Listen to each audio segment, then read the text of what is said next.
I'm really close to most subs ever. I think I'm 16 away from my max. The first time I got this many subs was the first time I did it was a 7.0 patch stream, I believe. The one where I got like 30k viewers or 40k viewers or whatever. That was the most insane stream day ever.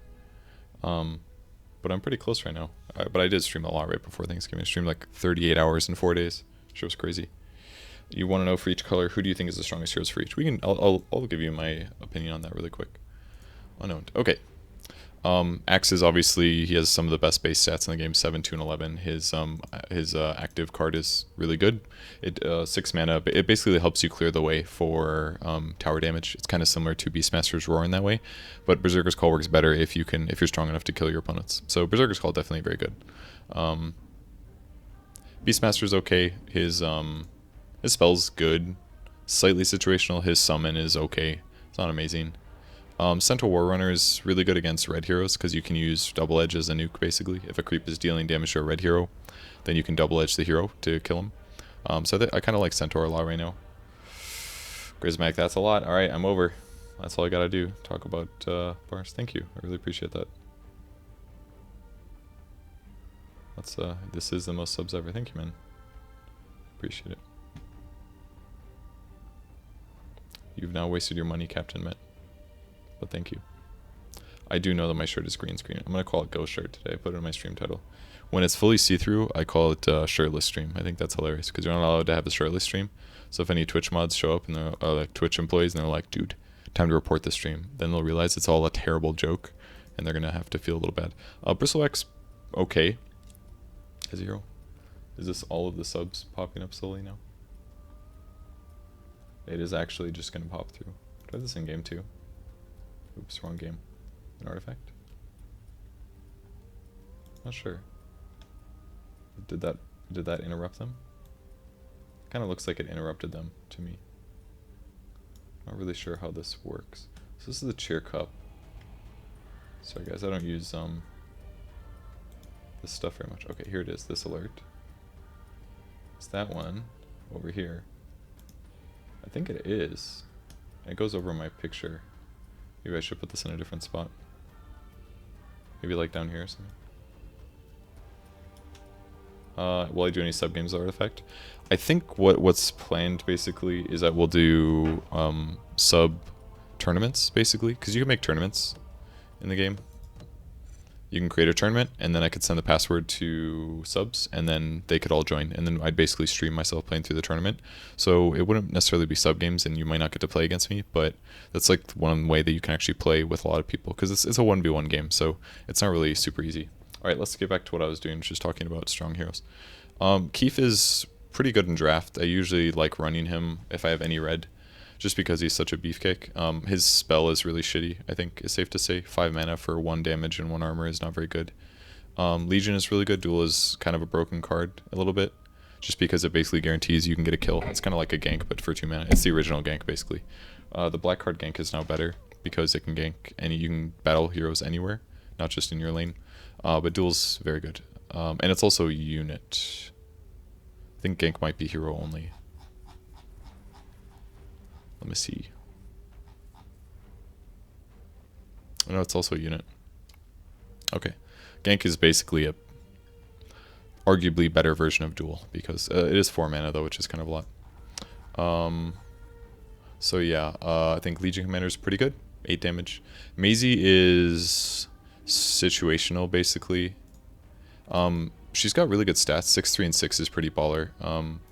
But her card is kind of shitty. I made an anti-rush deck because one of the first times I played Constructed, I got wrecked by some rush kind of decks with against like Sun's Fan, I think. So I made a deck where I put Maisie in because I wanted to be able to slow down the tower destruction and offset it. So I put a lot of retaliates. It's the tower deals 2 damage to attacking units and steel reinforcements to help offset the damage that they can deal. So I think Maisie's okay, but it's kind of a situational thing. In draft, she's a lot better because it's not as big of a deal if you have it's not a useless card, but it's not a great card. Have a slightly worse card. So Maisie's okay, I think. Pugna is kind of I shouldn't say garbage. He's not garbage, but I don't think he's very good. He can condemn an enemy improvement every 3 turns. Nether Ward potentially is a good card, but it kind of, I think it needs to be comboed with other decks probably, like other Tower Siege decks or something like that. Maybe like a red-blue deck. I've never built a deck around Pugna, and I played him a little bit in Constructed, but I don't think I played him a lot. I never was like, man, I can't wait to put Pugna in a deck. 6 and 9 is alright, but most red heroes have better stats than that.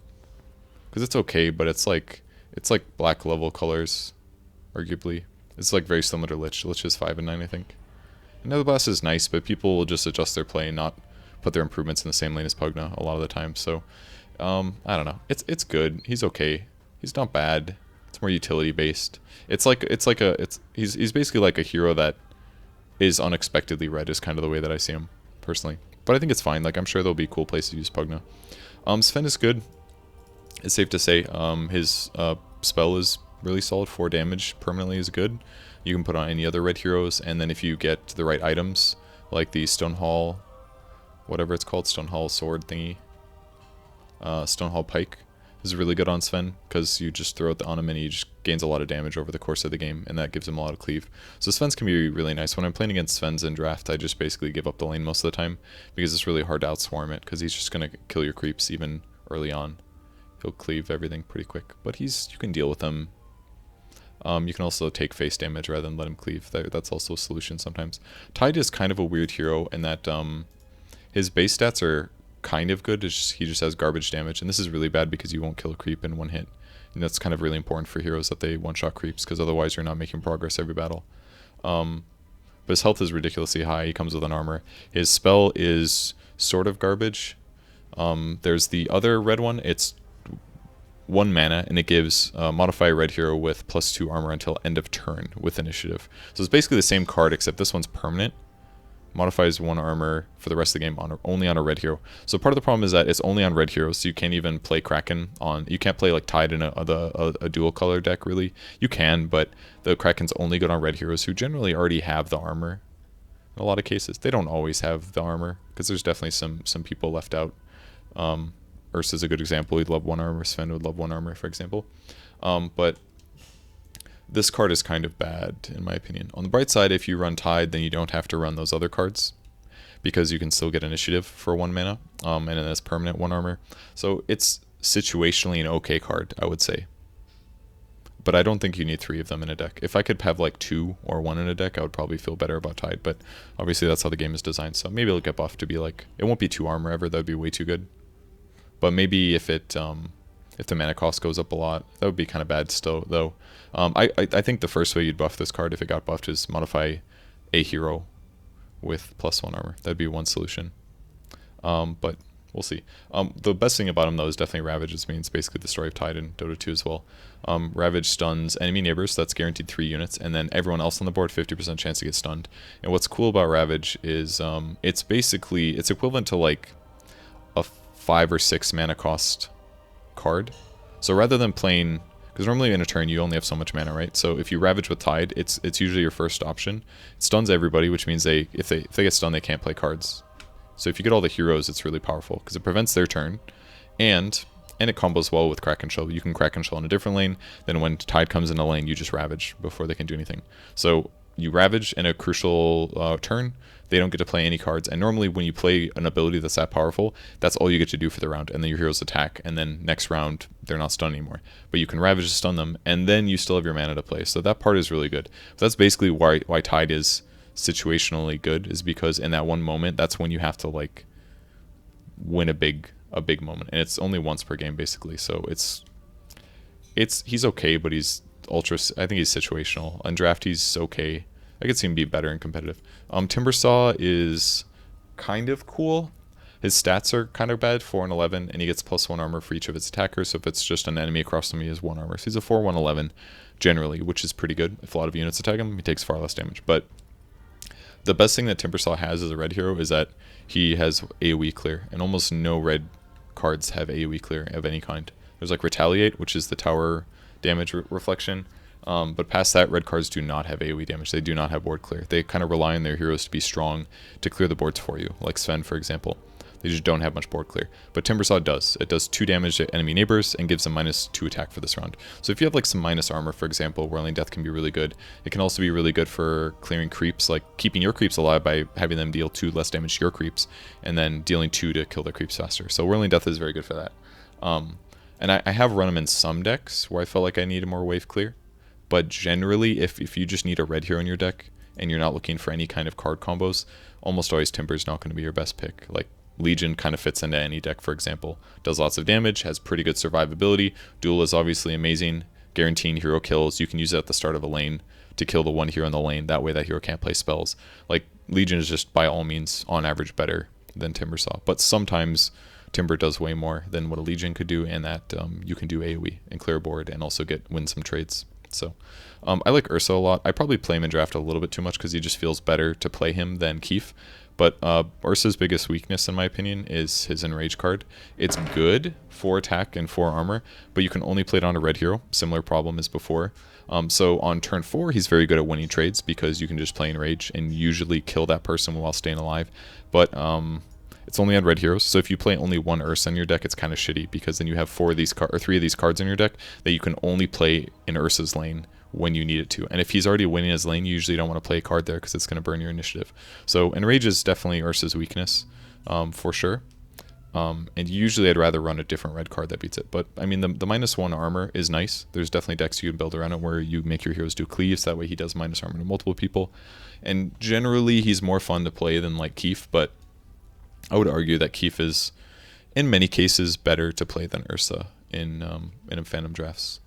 Just because he's got 1 armor built in, he has 1 more health, he does 1 less damage, and yeah, Fighting Instinct it's a worse card than Enrage. Enrage is better tempo-wise, that's safe to say.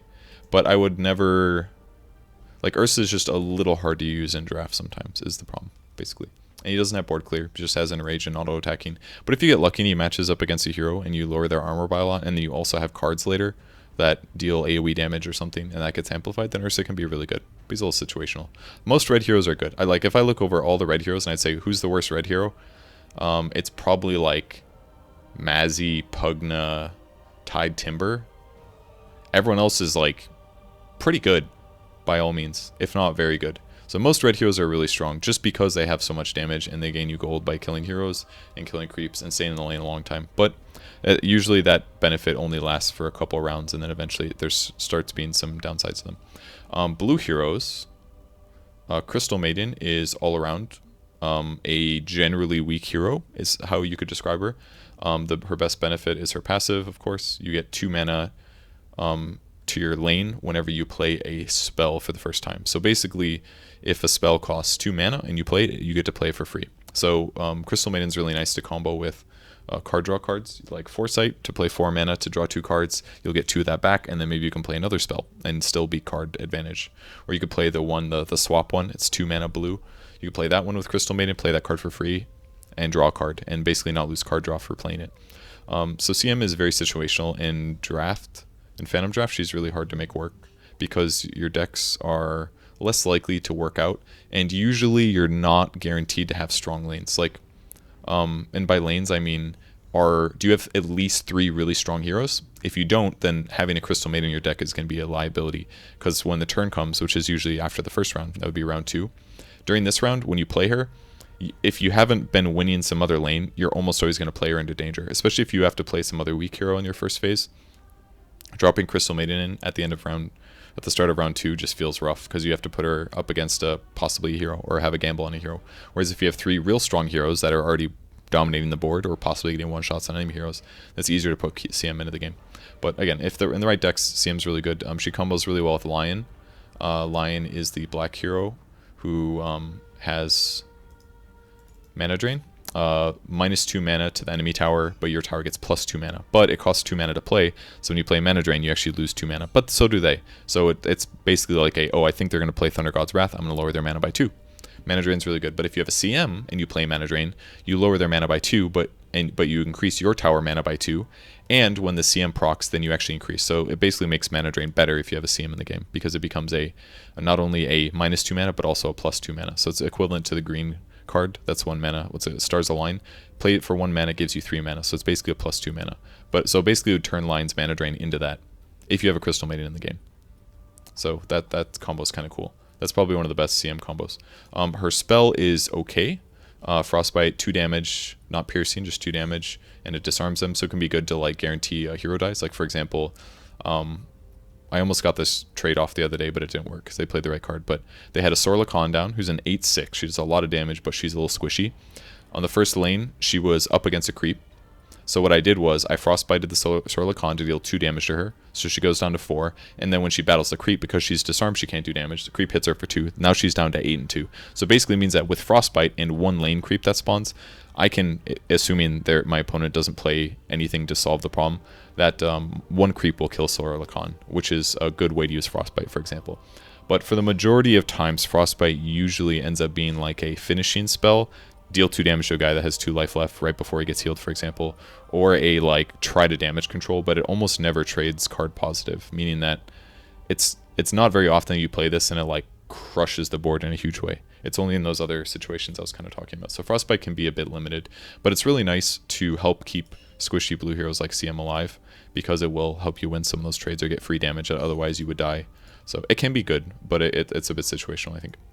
Earthshaker, I think, is generally good. I think he's pretty good in draft because Echo Slam is really strong because you can basically clear a whole wave. There's not a ton of board clear in draft, and having Earthshaker in the deck guarantees you have 3 Echo Slams, which is really nice. It is a lot of mana, though, so if you're already losing, it could be tough. You also need a blue hero alive in lane for that to work out. And also he's a 2/7, which is a bit crappy. He's not as bad as CM, obviously. 2/7 is much better, but it's a little bit of a liability, and Fissure comes off cooldown very late. It's basically like a poor man's Tidehunter, but it's still very good.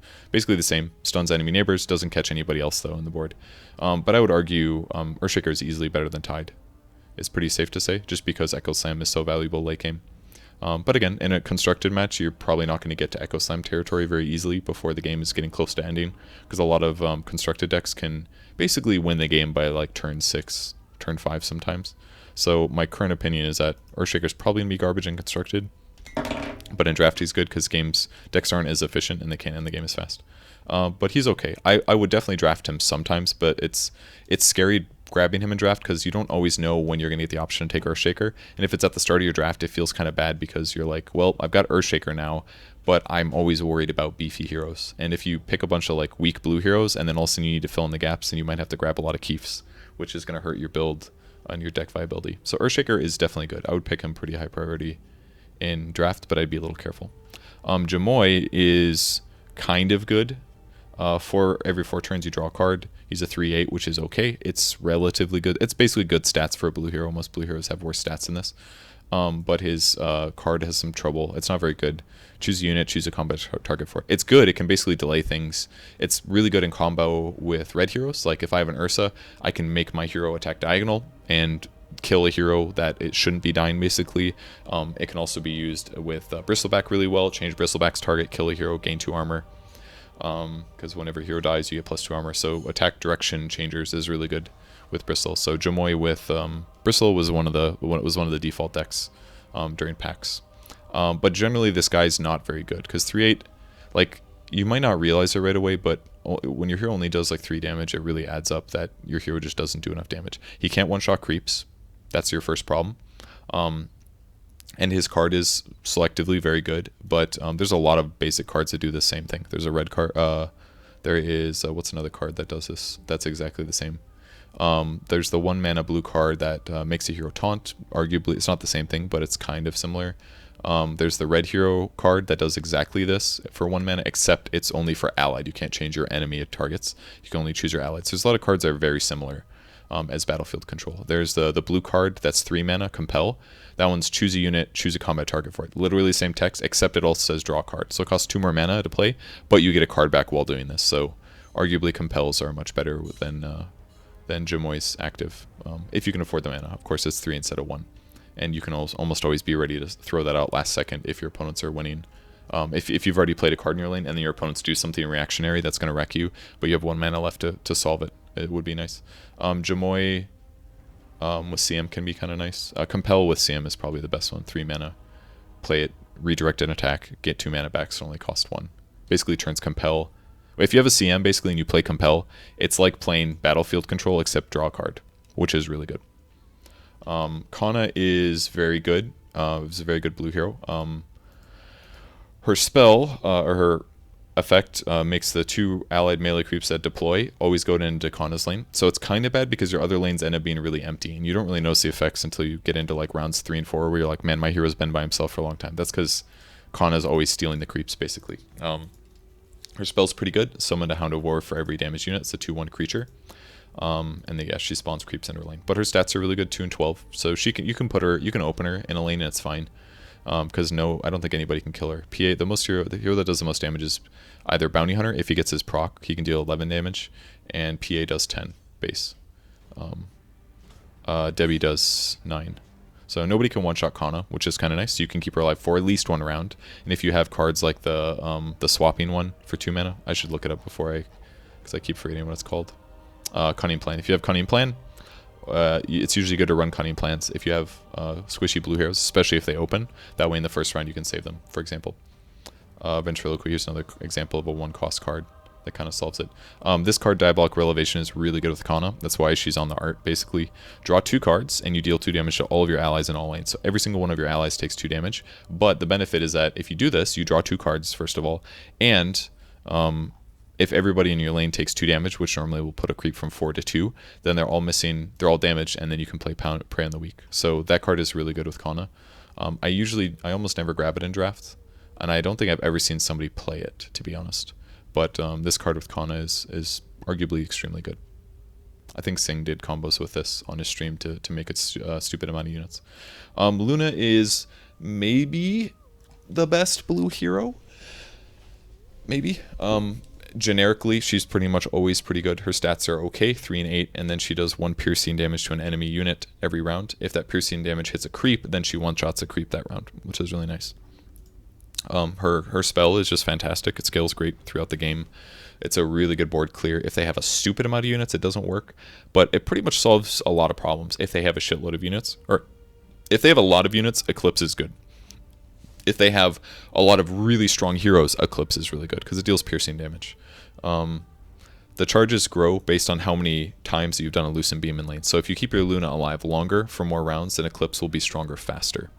In the beta, earlier on in the beta, you can still grab multiple heroes in the same draft. But for Luna, it was a little broken, because if you were able to get 2 Lunas, you could play her in multiple lanes, and every single Lucent Beam would add up to the Eclipse. So basically, almost right away, like as soon as you get to 6 mana, they would be hitting you with these like 8 charge Eclipses, which is like 21 piercing damage on your board. That's going to kill everybody. So basically like, and then if the game goes on to like turn 10 or something, Eclipse will clear the whole board pretty much no matter what.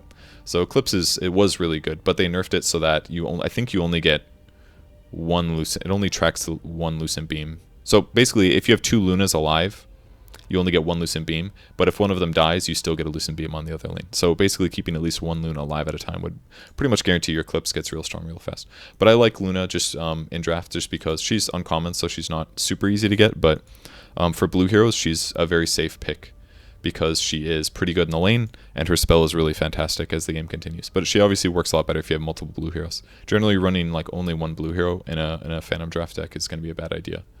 It's definitely better to have at least 2 in most cases. Meepo is probably one of the coolest cards in the game, but he's not really the best. One cool thing about Meepo, they've recently updated his pictures to be different. They used to all be this one here, but they changed it so that they're all slightly different, which is kind of cool. He's 4 and 5, which is okay, because he can one-shot a creep, and if you look at all of the other blue heroes, basically almost none of them can one-shot a creep, except for Luna if she gets a lucky Lucent Beam. Meepo and Outworld Devourer can deal 4. But Meepo works if you play this 4 mana cost divider you stand, you spawn a new Meepo into that lane. So that means at minimum you can have up to 4 Meepos in the board. If you combo this card with Ogre Magi, then you can multicast it and play more than 4 Meepos. The downside of Meepo, though, is that when one of them dies, they all die, and your enemy gets 5 gold for every Meepo that's died in this way. So if you have 1 weak Meepo and the rest are really strong, and they kill the 1 weak Meepo, they all die, and they get 5 gold for each. You can pair Meepo with the Revtel Signet Ring, which reduces your bounty by 3. So that way, if every single Meepo has one, let's say I have 3 Meepos, if they all have the Signet Ring, then and my opponent kills one of my Meepos, they only gain 6 gold instead of 15, which is very nice. So if you play Constructed, I think there's a couple ways that Meepo can work, but it's really dangerous in draft mode, in my opinion. I think it's kind of bonkers, crazy in most cases. People usually do it because they're like, let's try to make Meepo work, or they'll do like Ogre Magi Meepo combo decks, which can be good, but are usually a bit iffy.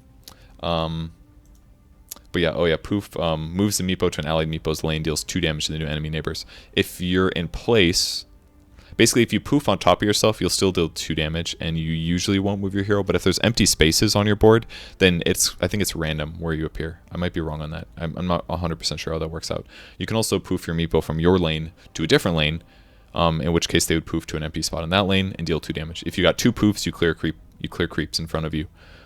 So getting more Meepos is obviously better. And probably the best thing about Meepo is that even if they do die, when it comes to hero deployment, you're throwing down all of your Meepos at the same time. Unless like one of them is dead and then in a lane you play Divided We Stand. Then that can alter the Meepos all coming out at the same time. But once they start dying, then they're all going to come out at the same time. So you can basically take these 4 or 5s, and if you drop like 3 of these into a lane, all of a sudden you're dealing 12 more damage, which is a shitload. And they can board clear with Divided We Stand. Or you can put one in each lane and then poof them around based on what lane looks scary or not.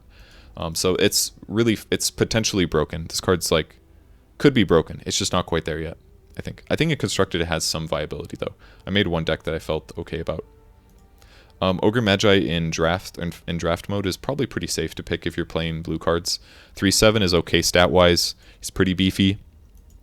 I guess he's not that beefy, he just looks really fat. Maybe that's why it feels like that. Jimoi's 3 and 8, but the benefit being that his improvement is pretty good. 1 piercing damage to each enemy before the action phase. That means if you put 2 in one lane, you're going to deal 2 piercing damage to everybody in the lane, and then over time this is going to add up. 1 ignite down in a lane is not very good, and it's only doing 1 piercing. But if you get a lot of these in a lane, or if you stack an ignite with a conflagration, it's the 5 blue that deals 2 damage at the start. Very good card in draft, but it's rare, so it's hard to get this card. This card with a ignite is pretty good because it's going to deal 2 unpiercing is conflagration, and 1 piercing from ignite can be really good. But against heroes, conflag is not quite as good.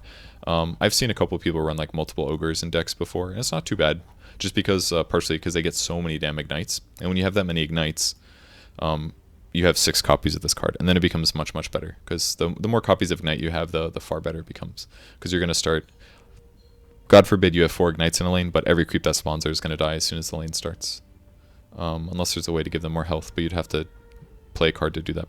OD is quite possibly the worst hero in the whole game. I would definitely say he's worse than Meepo, because he doesn't have very many redeeming factors. He's got okay stats, 4 and 6. He can kill Creep Wave. His passive is basically garbage. After you play a blue card, 50% chance to restore 2 mana. So basically, on average, you're going to restore 1 mana whenever you play a blue card for OD. You might be saying, what the hell, isn't that what CM has? And the answer is no. CM is, the first time you play a spell, you get 2 mana back in the lane. But after that, nothing more. Whereas OD is 50% chance to restore 2 mana. So hypothetically, OD allows you to endlessly play blue cards in one lane. But the problem is that his passive is more or less kind of garbage. It helps you, if you have a lot of card cycling, OD could work. I haven't tried building a deck literally around playing OD yet, but when I do, it could be okay. But I think his passive is super situational. I just don't see it working very well. Also, it looks like there's just a little dick off screen right here. That kind of weirds me out looking at that. Anyways, Astral Imprisonment is a situationally okay card. I wouldn't say it's a good card. It stuns a unit and gives them damage immunity. So you can't just like stun a guy and then kill him. They're banished basically, so they're damage immune. You can still condemn them. Like if you use Phantom Assassin's coup de grace, you could still kill that hero. But it's kind of mediocre. You could open a round, if there's one hero and you have initiative, you can Astral Imprisonment a guy to stun him, and then you could take your turn. That's good, right? Or if you're going to lose a trade, if OD's about to get one shot, you could stun himself with Astral, and then that means that your opponent attacks for nothing that turn. Like there's good things about it, definitely, but the passive, his stats in combination with this only being situational, kind of makes OD a bad hero, more or less. And this card doesn't really combo that well with OD anyways. You play this, you have a 50% chance of getting 2 mana back. I don't know. I've never tried to make a deck out of him. I would strongly recommend against running him in draft. Almost always it's going to be a mistake. Jimoi is almost always going to be better. He's the 3 and 8 compared to a 4 and 6. He's got 2 more health. and his active is at least somewhat better. You guarantee a card advantage by the time it's draw 4 if he's not dead at that point. And battlefield control you can use at the start of the game till the end of the game to damage control. And OD's spell kind of does that, but it never gives you an offensive advantage. There's just not a lot of cases where like banishing a guy makes a big difference, pretty much. Pollux is a good hero. I have her in some constructed decks. I generally think Kana is better and faster, without a doubt, because Kana can basically guarantee all of your stuff spawns in the same lane, and then you kind of swarm with Prey of the Week. Pollux is more of like a slow ramp-up hero. Her stats are far worse. 3 and 5. She's only... the only heroes worse than her stat-wise is Crystal Maiden, arguably. And even Veno's better than CM. She passively spawns an extra creep into her lane, so she's similar to Kana. She's also Kana's mother in the lore, if you're curious. She's on Team Radiant, Kana's on Team Dire, if that wasn't clear. But yeah, in the lore, she's Kana's mother. So if she's alive during hero deployment, she spawns an extra creep to her lane, so that's really good. Whereas Kana's not creating extra creep, she's just taking the ones that exist. So Pollux gives you an extra creep to spawn, and then her spell is really good, or improvement, Barracks, 5 mana, summons an extra melee creep into the lane during deployment. This is basically a ramp-up card, arguably. The way that the lane control works is that you want to like slowly kill more units of theirs and have more of yours live. So Barracks kind of guarantees that because you always have more creeps spawning. But the earlier you play it, the more creeps you spawn. So she's very much like a hero that works really good if you can keep her alive. And that's really what it's about. You want to deploy her usually round 4, sometimes round 5. Putting her in round 1 is bonkers in my opinion, because literally almost any hero is going to one-shot her that somebody opens with. Almost anybody will one-shot her, and she's not even going to kill a creep. I guess if you get matchup against a creep, it's not that bad, because you could tank like 3 creep hits, arguably, but very quickly she would die. So I would probably never open her round 1, because almost always you're going to put yourself in a disadvantage. I usually put her 4th, sometimes 5th. The reason she's good at 5th sometimes is because if you put her in round 4 and she dies right there, it's really bad, because when it's round 5, when you want to start putting barracks down, then your blue hero is dead and won't be there round 5 to put the barracks down right away in the some lane. So the hard part is that you usually have to put her in a lane you're already winning. And if you're already winning that lane, there's a hero there already probably, which means that that hero could play mana, use mana to play cards. But usually you have to put Pollux there and then spend your turn playing barracks instead. So she's kind of it's definitely a big negative usually. Maybe not a big negative, but a negative usually. And it's very important that you keep her alive, because it's going to really change whether or not you can win a lane, just because of having overwhelming creep advantage. And just keep in mind that all these extra creeps that are spawned, they're still worth 1 gold when they die. So even if you can spawn more creeps in your opponent, it's not always better. And I have done some decks where I do like 2 Pollux or something and get a crazy amount of creeps spawned, but usually they don't work out very well. Pollux usually looks like a good idea in my opinion, but more often than not, she's not a good hero. She's like very situational basically. And it's only when you have good beef cards usually. Otherwise she's going to be a negative. Skywrath Mage is generally a very good hero in draft, just because his spell is fantastic. Mystic Flare, 12 damage evenly divided among a unit and its neighbors. So if a hero's by himself or a unit, you can deal 12 damage to him. If they have 1 armor, it would deal 11, for example. If there's 2 units next to each other and you pick the one on the outside, then it'll do 6 damage to both. And then if they have 1 armor, they'd be reduced to 5. And if there's 3 heroes that are, or 3 units that are basically next to each other, and you beam the one in the middle, they'll all take 4. So it's a pseudo AoE, pseudo solo kill for 6 mana, which is very good. And then his passive or active ability, every 2 turns you can target a hero, and them and their allied neighbors will get -2 armor for this round. So you can use Concussive Shot to lower armor first, and then you will use Mystic Flare to amp the damage. So hypothetically, you could use Concussive Shot on a hero and their creep neighbors, and then use Mystic Flare, and they'll all take 6 damage each instead of 4, is the benefit. So Sky is very good, I would say. In draft, he's pretty solid, pretty damn solid, pretty safe. The only negatives are his stats are pretty crappy, so it's kind of important to give him a health boost, that way he doesn't get killed upon entering lanes. And the other problem sometimes is that you don't always have time to Concussive Shot before you use Mystic Flare, because it basically tells your opponent what you're about to do, and they can try to react. And it also means that sometimes you won't be able to kill them before they kill you first. So you kind of oftentimes have to just Mystic Flare first. But Concussive can be good for like clearing creep waves. Just make sure that you don't use it if you're about to cast Mystic Flare next turn in some situation. Because sometimes I'll like cast it thinking like, oh nice, this is going to make sure that I kill this extra creep or 2, or that this hero takes 2 more damage this round. But in reality, the next turn I probably wanted to use Concussive Shot into Mystic Flare to get a kill. So I'd say Sky is very safe for draft. But again, same thing, just make sure you have some beef. or some strong heroes. Because if you don't have any strong heroes, you're almost always going to lose your game, or you're going to be at such a disadvantage that it's just not very fun to play, and you'll just lose often. Venomancer, potentially good draft hero. I have some constructed decks where I like him in a lot. I have a deck where it's Kana plus Veno, and I like it a lot because you kind of just overwhelm your opponent. Veno's basically Pollux, and that if you're alive, you spawn a ward into your lane, a plague ward, and his spell summons 2 plague wards in your lane. Now, the important thing about plague wards is they're 1 and 3, so they have really crappy stats, but they can survive 2 hits from a creep, which means that, and as the lane starts, they do 2 piercing to a random enemy neighbor, meaning like it can hit up to 3 people. It'd have to hit one of the 3.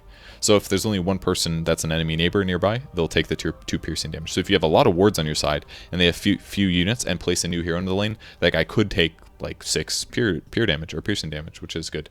And also if they have negative armor, this is accelerated, does bonus damage.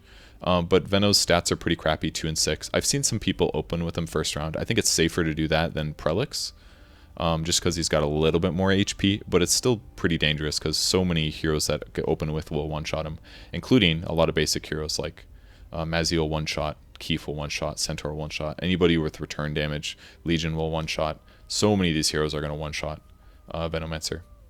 But I sometimes play Veno. It's also very important that you don't play So Venom to tank creeps or to tank damage and die in one turn, because if you play So Venom, you're spending 4 mana to spawn 2 1/3s, which is really shitty.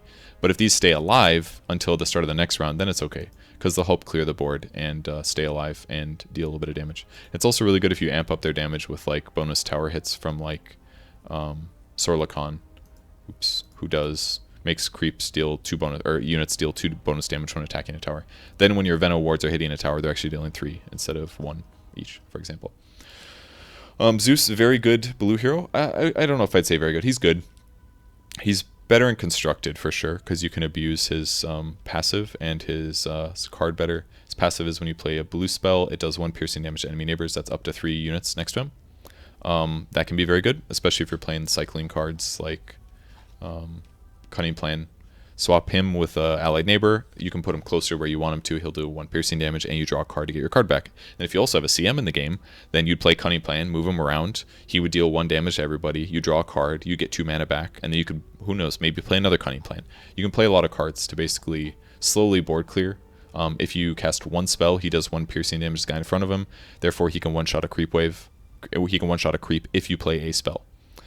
So Zeus is pretty good. 3 and 7 is alright, stat-wise. I don't think I see people open with him too much. And I would say he's ran a little bit rarely in draft, even though he's a common hero. I don't see him super often, I guess. But maybe that's because the players that grab him often wash out, and I don't see them.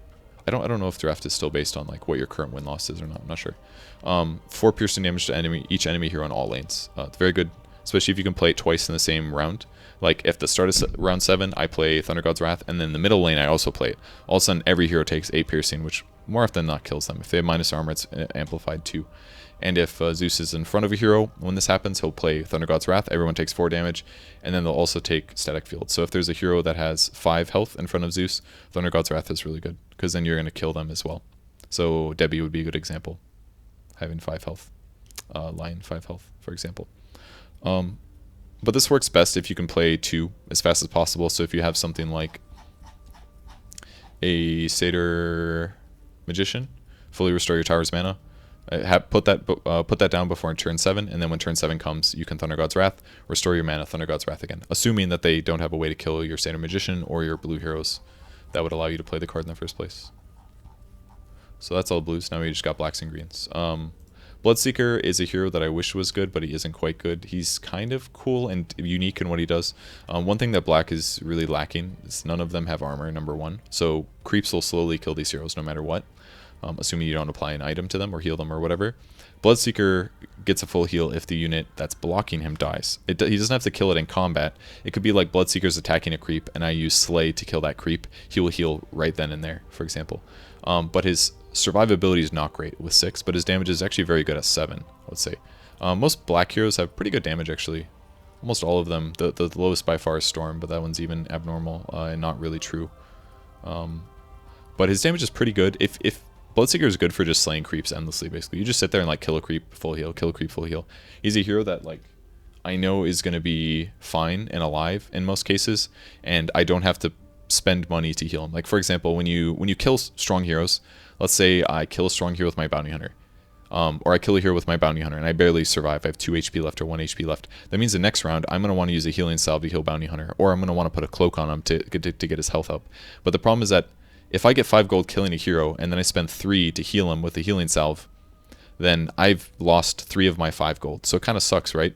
You're like offsetting, you're getting a benefit and you're killing heroes. And yes, they're not on the board and they can't attack and they can't play cards, but I still have to spend a lot of that gold just to like go even. So Bloodseeker's kind of nice in that way. It's like if you get the kill, Bloodseeker's going to be just fine. Like if he gets the kill, he's healed. Boom. If he doesn't get the kill, it's a little tougher and there's ways to stop that, but generally Bloodseeker, I'm pretty creeped out by this drawing. I'm not gonna lie. There's a lot of weird shit going on here. Looks like an old man, but he's also jacked to sell. I don't know. But so situationally, Bloodseeker can be good, and I think there's maybe some constructor that could work. But usually, I think running him in draft is dangerous. But I would do it sometimes. His card is kind of good, kind of bad. It's multi-purpose. Silence a unit this round that prevents them from using their active skill, like I couldn't use Concussive Shot on Skywrath Mage, for example. It also prevents them from using items that are equipped them, that have actives, like if somebody equips a Horn of the Alpha and is about to blow that thing to get a 14/14 with 6 siege, you can silence them with Blood Rage and they won't be able to play it this turn, maybe they'll die. It also gives them +4 attack, so that's why it's multi-purpose and that's why it's so expensive. Because there's other silence cards that are cheaper. That card is essentially the same as Rix's. Silence a unit this round, same mana. The difference is that that is 5. It's a unit and they don't get damage. And Bloodseeker, you can also do things like Blood Rage a creep to give it +4 damage. That way it does 6 to a hero that thought they were going to live, for example. But it's kind of mana expensive. If it was 4 mana, I could see this being a lot more useful, like way more useful. But 5 mana is kind of a lot. But again, it's situationally useful. It's just 4 attack is like okay. You can also use it like the round is beginning, silence a hero before they play their spell, if you have initiative. So Blood Rage is okay. It's just, I think the key to making Bloodseeker good basically is increasing his health by a little. If you can increase his health by like 3 or 2 or something or 4, it makes him a lot better. Because a creep already does 2 damage, right? So if that creep deals 4 more damage in any way, or if they play a card that deals 4 damage to Bloodseeker, he's going to die in his trade. And if he dies during his trade, like, if he takes enough damage to die when he's fighting the other guy, even if he kills his opponent, he still dies. So he needs to stay alive. He, like, has to survive combat. So there's a lot of ways to make Bloodseeker just die when he probably shouldn't. So maybe something like a black-green deck with that card that increases health of everybody in a lane by 3. That would be a really good thing to just start the game off with on Bloodseeker, for example. Just really ensure that you just keep winning that lane because his damage is good. And then you can use Blood Rages later to get kills that they don't expect. So Bloodseeker's, like, close to being okay, close to being good in my opinion, but I don't think he's quite there. Another way, there's still better cards usually. Bounty Hunter is a 7/7. He has a 50% chance to do 4 more damage, so up to 11. 11/7 is really, really good damage. So I think that's the most damage you could deal, but it's a gamble. It's 50%. Track, give a hero +10 bounty until it dies, so when you get a hero kill on a tracked hero, it would be 15 gold. You need to play Track when your opponent has no other options. You know their hero's going to die, so it's kind of hard sometimes. It'll work out if you get a good matchup in the first lane, like, oh, I'm Bounty Hunter, I'm against a Crystal Maiden. I'm going to one-shot her, I track her, she dies. But if you track somebody and they use a teleport scroll, or they teleport them back to Fountain, Track goes away. It'll dispel it, basically. So you have to use this when you know it's going to work. Otherwise, it's a bad card. And generally, Bounty Hunter is kind of a noob trap card. I think it's okay in draft because people don't always, their decks don't fully have their shit together for obvious reasons, and because you're going to get some of these good matchups sometimes where you're against a Bounty Hunter against a weak hero, because some people think like, oh, I just got to run the hero, it's too good to run, or they'll open up like heroes that are a little dangerous to run in the first phase. Like I run Debbie's not uncommonly in the first round, and if I'm against a Debbie as a Bounty Hunter and I'm about to trade out, that's fine. I'll track him, I'll get 15 gold, and my opponent will only get 5, for example. Debbie is one of the 4 basic cards. It's Debbie, Jimoi, and Keef the Bold, and the last one is Farvin. I think Debbie is probably the best one because she deals +2 damage to heroes or towers. So against creeps she only does 7, but if she hits a tower it's 9, which is a lot. And against heroes it's also 9. 9 and 5 is pretty good for base stats. Her spell is pretty good too, 3 damage to a unit. You can use this as a lane opener to kill a hero that was low, or you can cast this so that your creep plus no accident will kill a hero, for example. Definitely a very good spell. and pretty much useful throughout the game. But in late game situations, it falls off when people start having armor, then it gets reduced. But if I have black cards that I really want to play, I'm always going to run Debbie, because in draft you'll always have her available. Very good hero. Lich is also super good, I think. 5 and 9, you can sacrifice an ally and draw a card. If they have 6 or more attack, you draw an extra card. Lich works well with the card Cheating Death. That's the one that saves people 50% of the time if you have a green hero in lane. You can sacrifice your green hero, but there's a 50% chance that they stay alive. I saw that combo the other day, someone did it. So you could use it for that. If they have 6 or more attack, you can draw 2 cards. If you kill a creep, you gain 1 card. It's sometimes bad to do this because then you have less creeps, therefore less damage, therefore less health. You'll take more tower damage, but you know, card drawing is really good, and 5/9 is pretty good stats, I think. I wouldn't necessarily open with a Lich, but it's definitely, I wouldn't say it's bad either. It's just generally better to probably put him maybe one of these two. His spell is really good. It's board clear. It does a lot of good things. 7 damage, or repeats 7 times, 3 damage each. So it actually, I think with the initial, it does 24 damage on a board. But this can be reduced by armor. And it also gives you initiative, which is okay. You can play it, pass the rest of the round because you're out of mana, and then go to the next round to play it again, potentially. So Lich is very good in draft, but he is a rare card. This is a rare card where I would say in draft, if you're playing black, you should probably always pick him. I feel like he's probably better than Debbie. He's more board clear than Debbie, less damage, but the health is nice. And then you got card draw. He just covers a lot of good bases that you need in draft. Line is probably one of the worst heroes, I think. In draft, you should almost never pick him. I think almost never. His stats are kind of terrible, 6 and 5. The damage is good, it's just his health is so bad.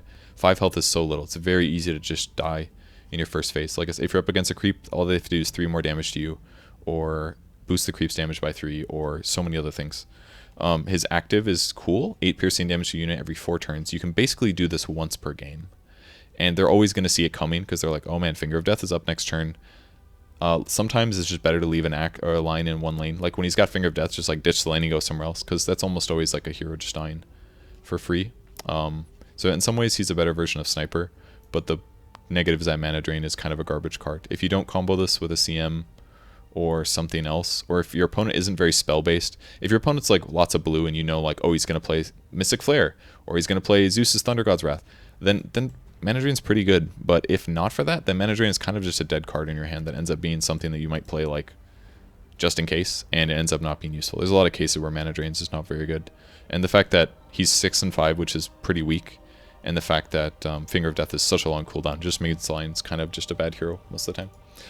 I think Necrophos is a pretty good draft hero because he comes with AoE, and he also has good lane longevity. 6 health is not great, but if a enemy neighbor dies, you get a health. So if you hit a creep and kill it, you take 2 damage, but you gain 1 health afterwards, so you only take 1 basically. So in some ways you could argue he has 1 armor against creeps.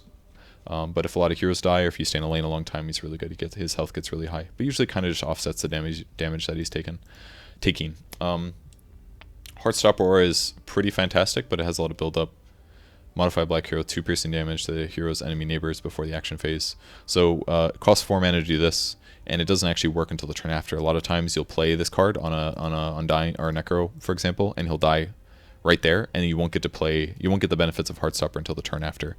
Heartstopper is really good when you have 2 on the same hero, because then you're dealing 4 piercing damage to enemy neighbors, which is going to start killing creeps instantly. So play Necro into a lane where there's a lot of creeps. If he has 2 Heartstoppers, every creep is going to die if they don't have extra health. Also very good against heroes, to help clear out heroes that have higher armor, for example. So 5 damage is a little bit low, but between Heartstopper and just his health gain, if you can keep a Necro on the board, it's really nice. But I think decks that can get 2 Necros are also pretty good, just because then again you get 6 copies of Heartstopper, and having more is better.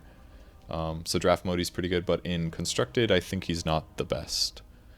He's not a good hero opener in round 1, but he's better than some of these blue heroes. He's definitely better as like a 4 or 5, but he's okay as a first round. It's just not a great idea. Best first rounders are usually like Bounty Hunter, Bloodseeker, PA, Sorlaclon, something like that. Maybe Lich. But Necro's probably mid-tier. He's okay. He's like a decent draft card, but I wouldn't like drop everything to pick him. PA is probably the best black card for drafts. She does +4 damage to heroes, so she does 10 damage to heroes. She's a 10-8 against heroes. Against creeps, she's a 6-8. She doesn't do very much tower damage. She's okay to leave alone in a lane, like to ditch a lane that she's in, because then it's just going to be creeps there. She doesn't do kill creeps that fast. She doesn't do tower damage very fast. She has negatives there. And her special card is Coup de Grace. You discard one of your random cards and you condemn a hero. So it's very beneficial, but it's also negative. You sometimes lose the card you really like. But Coup de Grace is fantastic for killing like some really strong hero or opening a lane with initiative and killing the crucial hero that would have casted spells. So she can be really good in draft if you're winning already. If you're winning already, having a PA in the game kind of just guarantees the game is over. Because as they try to repopulate their lanes, especially if it's like they only have 1 or 2 heroes in a lane, you can just instantly win. So sometimes against PAs, it's kind of important that you flood.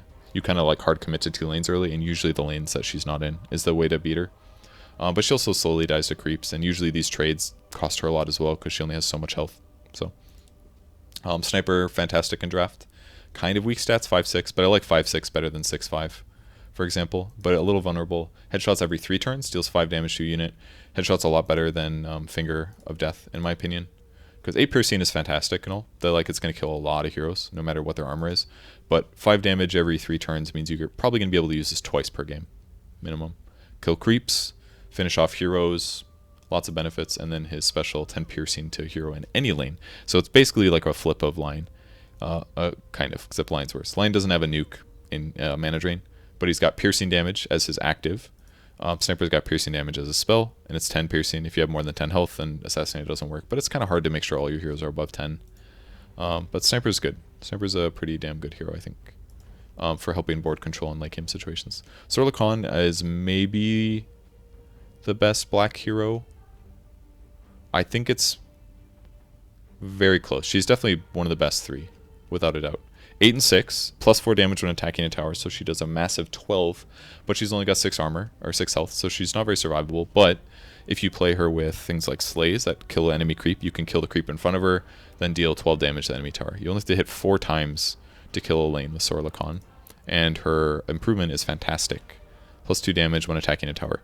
You basically, if you have any kind of like a swarm deck, you just run Sorla with it. If it's black-blue at all, you're always going to have a Sorla in it. You're going to spawn creeps, you're going to put an assault ladders down, and all of a sudden everything does way more damage. You need this, like this card is so good if you have any kind of like swarming. Because spawning a bunch of creeps doesn't matter that much if they only deal 2 damage. But if they're dealing 4 each, the lane quickly dies. Like you can easily get lane destructions on on round 2. It's very easy with Sorla. If you have like creep advantage, and then you slap down assault ladders in the right circumstances, shit's broken sometimes. So Sorla, you will see a lot of Sorla in Constructed. The network's being updated. Storm Spirit is a rare card. He is situational, but he's very good. He's better in Constructed than he is in Draft, because it's easier to play around him, but I've made him work okay in some drafts. The way his passive works, if you play any black spell, Storm Spirit gets +2 attack until the end of his next combat phase. So basically, if he's in lane 3 and I play like 4 black spells between lane 1 and lane 2, then all of a sudden he's got +8 damage. He's going to be hitting for 12-16. So even though his damage looks low, it's actually a lot better. His spell is very good. Move an allied black hero to an empty combat position in any lane. So if you have any open slots anywhere, you can move one of your black heroes.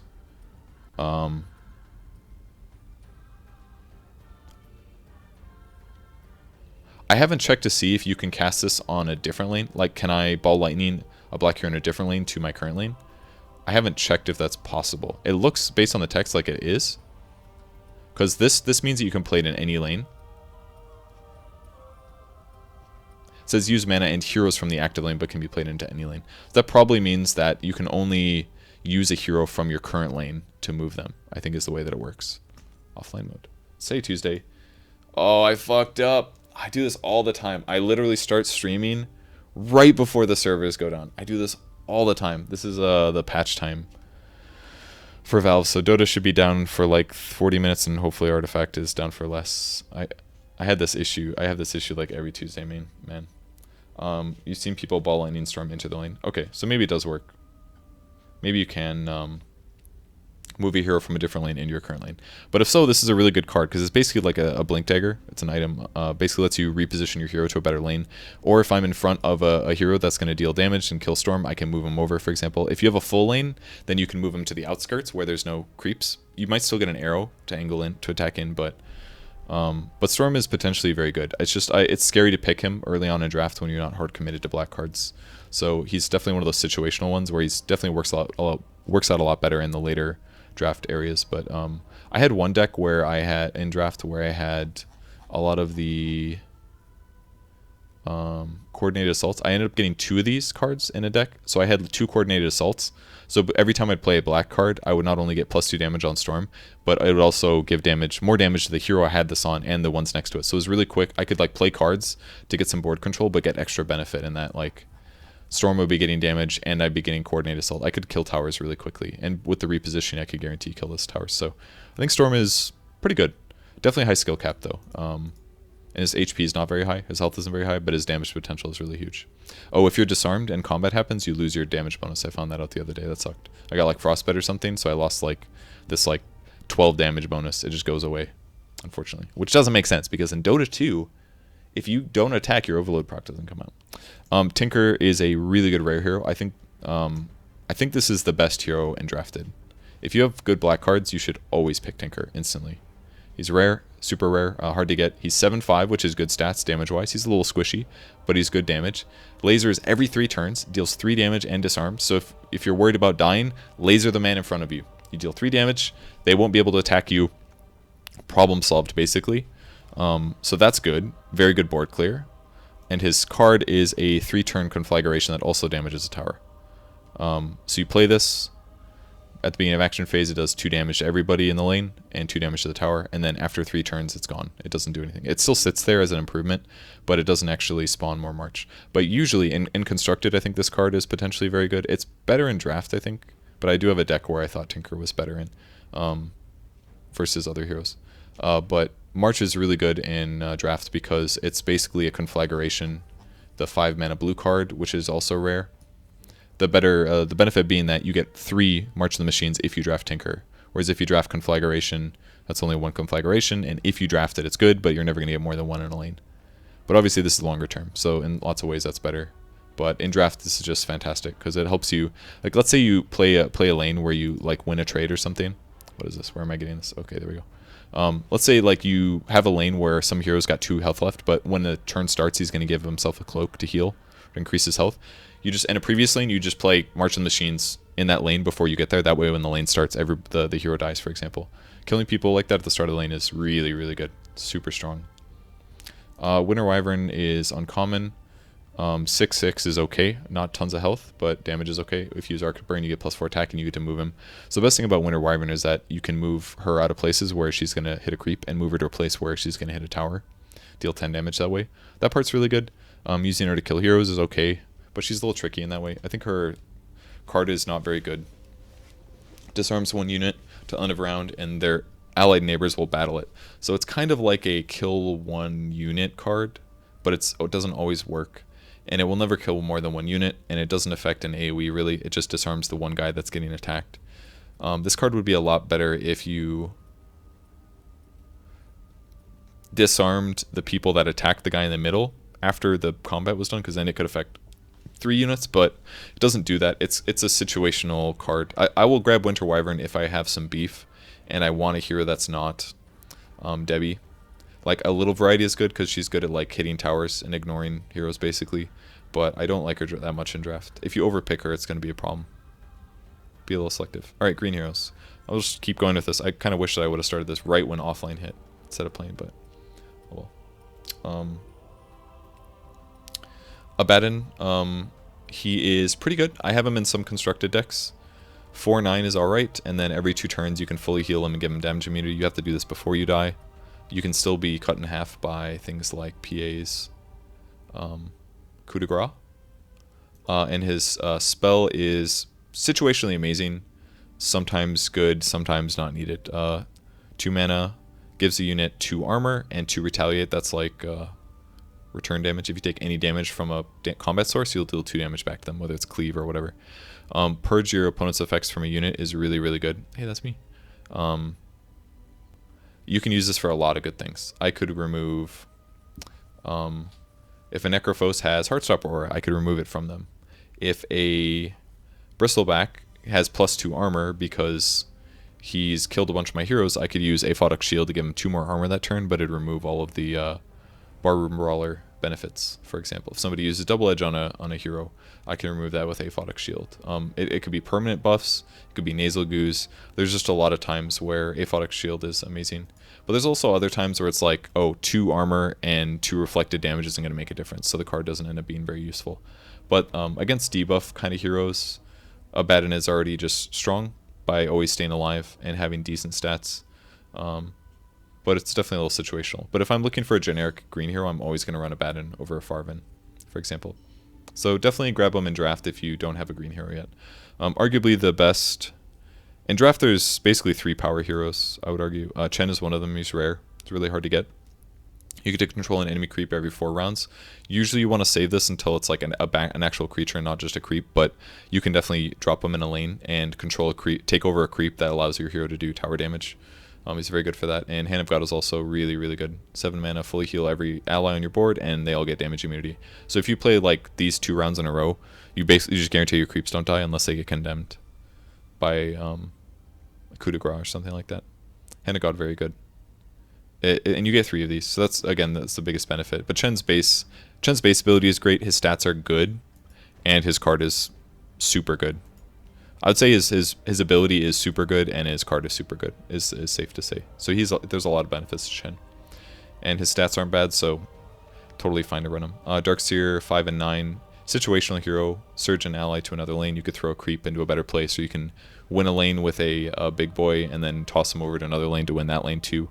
You can remove heroes with it. Those are all good things. 5 and 9 is pretty good. And every 2 turns is pretty often. Oh, I think it's back already. Iron Shell, modify a unit with 3 Retaliate. So it's very similar to like Aphotic Shield. The problem with Retaliate usually is that if you're starting Retaliate new, then it doesn't work very well against armor. If somebody has like 2 armor and they attack a Darkseer with 1 Iron Shell, then they'll take 3 damage from his attack, and they'll only take 1 damage from his Retaliate. So if you stack Retaliate on a new source, it's not very good. But if you put Retaliates on like a Centaur who already has 2 Retaliate, or if you put on a Legion Commander who already has 2 Retaliate, all of a sudden it's way better. Because now Legion would be doing 6 damage and 5 from Retaliate. Which now if they have 2 armor, I'm really doing 4 damage and 3 damage, which is way higher. Because any armor that they have, and instantly Retaliate becomes crappy. 2 damage would be reduced by armor, 2 damage would be reduced by armor. So stacking Darkseer with other Retaliate sources is good. He's like an okay green hero, but I only play him sometimes in draft. But he's alright. If I'm a little desperate for green, I'll pick him up earlier. But usually I pass him up for other good base cards. But maybe I should do that less. Draw Ranger's arguably the best card in the game. Hero-wise, I think she'll be the most expensive one, probably. 4 and 7, she gives +1 damage to all units in all lanes, heroes and creeps, except for herself. So she'll always be a 4/7, which is like kind of mediocre stats, but she does 1-shot creeps. And her unique spell is also super good. Silence enemy heroes this round. Affects all enemy heroes, doesn't affect creeps, but most of the time that doesn't matter. If you have initiative, this basically guarantees you win a lane. If they are about to lose and they need a board clear or play a spell to save themselves, Gust is broken, kind of. Against blue decks, Gust is really, really good, because at crucial moments, if you know it's coming, make sure you get initiative and then win the lane, basically. So Drow, very, very good. Probably going to be the most expensive. Most people say she's the best. Enchantress is very good, I would say, in draft, because she heals herself for 2 regen every turn, and also nearby allies, so if creeps are fighting and they get regen, then they'll take no damage. She's 4 and 8. She's basically 4 and 10 after combat, which is pretty good for green. Arguably the same as Farvin. Just the benefit to her is that if you keep her alive, she can kind of just win lanes by healing everybody, more or less. Her improvement is okay. It's really good against like AoE damage nukers. So, for example, it's very good against Skywrath Mage ultis or Mystic Flares. It's very good against conflagration or area damage, basically. It's very good against like Lich Chain Frost, for example. But it is 5 mana to play. It takes a lot. But once you put 2 in a lane, it starts becoming really hard for your opponents to win that lane, because all the creeps that spawn there have 2 armor. Very quickly it becomes tough. We gotta have creeps alive for it to be good. The game that I played against Crip, I thought about this recently, where I misplayed at the end. He had 2 Skywrath mages, and I think I didn't draw any Verdant Refuges, which I would have. Then all my creeps on the board would have 1 extra armor. They'd win more trades, that kind of a thing. Maybe I drew 1. I can't remember. I'd have to recheck. But yeah, Enchantress is a pretty good green hero. I would say definitely, for a common, she's the best hero, I think. She's the best common hero. There are... Oops, I'm looking at the wrong colors. Uncommon, common, Magnus. That's not really true. She's not the best common. Lycan's probably the best common. Magnus is good. Tree. Treant is good. There's a couple good ones. Farven is your default card, so if you have no green heroes, you have to run him. A 0/6 with 1 armor to neighbors. Prowler Vanguard is kind of crappy. Doesn't have damage, which is a big problem. It works better if you have something like Mist of Avernus. It gives all of your creatures in lane +1 damage. But oftentimes Prowler Vanguard, it's kind of nice because it gives you more board advantage, so you don't have to deal with arrows as much, but it's just kind of a mediocre card. Usually it's kind of just a dead card that helps you, like, oh, I can keep this creep alive with 1 health this turn, and I had nothing else to play anyways. But arguably, if this was a better card, you would just play a better card that actually does something. So, and Farven gives 1 armor to nearby allies. In fact, that's a worse version of what Treant does. Treant gives 2 armor to nearby allies, and they have the same stats. So Farven used to be 4 and 11, and his summon used to be 0 and 8, but he got nerfed maybe like a month ago. I had just started playing, basically, but he used to be 4 and 11, and his creep just had so much health that it ended up being okay, because it could tank a creep for like 4 rounds. But 0 and 6 is like territory where you start getting one-shot by reasonable heroes, so you can't really absorb as much damage as before. Lycan is probably the best common green hero. Neighbors get +2 attack, so creeps become 4/4s instead of 2/4s, which is important because then they one-shot enemy creeps. So you can really, if you get lucky on the creep spawn, Lycan can really help you win a lane and blow through towers a lot faster than they should. Savage Wolf is a fantastic creature. 3/3, if it survives that round, gets +1 attack, +2 health. So even if it loses the trade, even if it dies, or even if it doesn't kill the opponent, you're still going to gain 2 health per turn. So against creeps, you're endlessly going to live. But after round 1, they'll become a 4/5, and from there it gets a little out of hand. Not as out of hand as some other heroes, but the fact that you get a lot of health means that you just slap this down next to Lycan, and you've instantly got a 5/3, which should one-shot a creep. Then it'll stay alive and become a 6/3 if it takes 2 damage, and then if it stops taking damage, it'll become pretty strong. So Lycan's very good, partially because his passive is solid, but also because his Savage Wolf is like just an awesome green ramp-up creature. Magnus for 1 and 9, arguably the best base stats. He's the only green hero that has armor as well, except for... Did I just make a mistake? I'm confused. Oh, I went over here, and then it showed me Magnus again. So only green hero with armor to start off with. Empowers 4 mana, 3+3 attack, +3 cleave. This works better with heroes that have cleave, so empowering like a Sven or something, but still very good.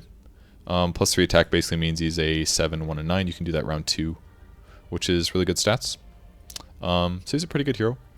Works to increase your team's damage, basically. Makes your heroes better. Throw an Empower on Enchant, and she's way better, for example. Can board clear, way better. But Magnus is definitely a priority that I usually grab for green heroes, but I might be off on my analyzation of whether or not he's good. If I had to order these, I'll finish green, and then I'll probably order within each color. Omnia is probably 2nd or 3rd best green hero in draft. Stats are really good, 5 and 12. It's tied with Kana for most health. 5 damage is okay. It's definitely one of the betters for green heroes. And then his active is okay. Heal a unit for 3 every 2 rounds. It's okay. But his card is really solid in draft. Because modify a green hero, only green, with allies that have +2 regeneration. So this works really, it's kind of broken because It hits every single creep. So if you have a big massive units, All Seeing One's favor is so much better than like Enchantress, for example. In Constructed, I found that I felt like Enchantress was a better hero. But in some cases, Omni was better, but generally Enchant is better. Because Omni's active is just kind of garbage, in my opinion. It's just not, it's not that great. It's usually you're like offsetting some creep damage, for example. And you have no armor, so you're taking 2 every round minimum. Any hero that has 6 damage and more than 5 health is still going to kill Omni in 2 hits, basically. If you open with him, for example. So I just don't think he's that fantastic, active-wise. But this card is really good, because it can instantly, like, win your lane. And it works on heroes, it works on creeps, it works on everybody. It's not just melee creeps like that one card. So you can basically just win a lane, trade-wise. If your opponent doesn't have board clear, the game is over, basically. Or at least that lane is over. So it's very easy for him just to win a lane with a 4 mana cost card. Rix is situationally constructed, but kind of garbage in draft. 3 and 7, gets deployed after he dies. Silences a unit this round. This card's kind of bad that it's only 1 unit. Sometimes it's useful because you can silence a creature that has an active. So for example, like the green card, Emissary, you can prevent him from casting this for a turn, which sometimes is really useful, for example. But there's not a lot of cases where you're going to want to silence a creature, for example. But sometimes it's useful. Once in a while. But the deployment basically lends to putting items on Rix is really good, because he's going to always be in a lane after he dies. And putting other modifications on him is good, because he's always going to be there. You can also put the Revtel Signet Ring, so that he gives less gold when he dies, because his stats are so bad that even though he's dying, he's only giving them 2 gold. And he'll come back anyways, since he's dying a lot. They'll just get a whole lot less gold overall. So he can be good, but he's definitely better constructed than Arena. I would put him in like only if your deck is like tending towards being good for Rix. If you have like a lot of Mist of Avernus or something like that, then Rix can be good. Like I said before, Tree is really good in draft because he gives 2 armor to neighbors, which means your creeps are going to do well. He's pretty tanky, and his creature is pretty good, 2 and 6. Tower has +1 mana. Roseleaf Druid's really good if you also have a Lycan, because you can put a Druid down on turn 4, and then that becomes a 4 and 6. So 4/6 then increases your tower mana by 1, so it helps you ramp up into bigger green spells faster. And the benefit is that, because in Arena, like, yeah, you can do, like, you can draft, oops, I'm looking for 4s. You can draft Selmani's Favor to increase your tower by 2 mana, which is really good for ramping up fast. But you can't control having all those big things as much. Like, if I only manage to get, like, 1 Thunderhide pack in my draft, is it worth it to also run a 4 mana Selmani's Favor just to get that 1 8 mana cost out? Because if I only have 1 Selmani's and 1 Thunderhide, that feels like good numbers. I don't want to put 2 Selmani's into my deck on the off chance that it gets me to 8 a little faster for my Thunderhide. It just doesn't feel very good. So I'd probably run 1 Salamani's. But then if I don't get that Salamani's, then it's still going to cost me 8. And if I if I get the Salamani's, but I don't draw my 1 Thunderhide, then that feels really bad too, because then I have a wasted card basically that probably doesn't help me. So the nice thing about Tree is that it guarantees the best of both worlds, that it doesn't increase your mana as much, you only get 1, but it's still a creature that's going to kill a creep in 2 rounds. If you combo with somebody like a Lycan, he's still going to clear creep waves really fast. And if your opponents do kill it, it lowers your mana ramp a little bit, but it's still a creature. And creatures are just nice to have because they do eventually kill creeps, which give you advantage, which helps you deal tower damage. And then finally we got Viper. Viper is the hero that I think is the worst that I spent the most time on trying to make a deck that fit him. He kind of works with the red card Grand Melee. There's a custom deck, I think, in Featured that does this. Trench Warfare. There's a Viper deck in here with this, because you go basically get this Grand Melee card. If you have an allied red hero, all heroes have 2 cleave, including your opponents. So what happens is the enemy heroes start cleaving. They start cleaving onto Viper, and then when Viper takes battle damage, that unit gets -1 attack. So you could put Viper in a lane with a red hero with that improvement card. Viper takes more damage every round. Hypothetically, you can reduce enemy hero damage a lot. Because if he just takes 1 damage, he lowers their armor or their attack by 1. But he's 4 and 10. His passive is really good against it's really good against Legion, and it's really good against Centaur, because if they deal 6 damage here and then they also retaliate 2, then they're dealing 2 sources of damage to Viper, and every time he takes a source, he'll reduce their damage. So if you have a Viper versus Legion, Viper will take 8 damage round 1, but Legion will get -2 damage. Then Legion will do 4 damage and 2 retaliate in the next round. So if they're head to head, you can get Legion's damage down to 2 damage and 2 retaliate after round 2, assuming nothing else happens. And against Centaur it'd be the same thing, because Centaur also does retaliate damage. So in the right matchups, Viper is broken, arguably. But in almost all matchups, he's not good. And it's only battle damage, so it's only when they fight. So if your opponents have cleave, Viper is good. If you're against like a Sven, Viper is good, because he'd be cleaving right away. But there's just not a lot of cases where that's really useful, in my opinion. If you have like, if I put my Viper against a Kana, that's fantastic. I can make Kana deal no damage almost right away. If it's somebody else that has sort of low damage, that's manageable, like a Beastmaster or something. Yeah, that's a great matchup for Viper. Or an Ogre Magi or something. Like lower the shit out of their damage. But against anybody that does a lot of damage, Viper's still going to die in 2 turns.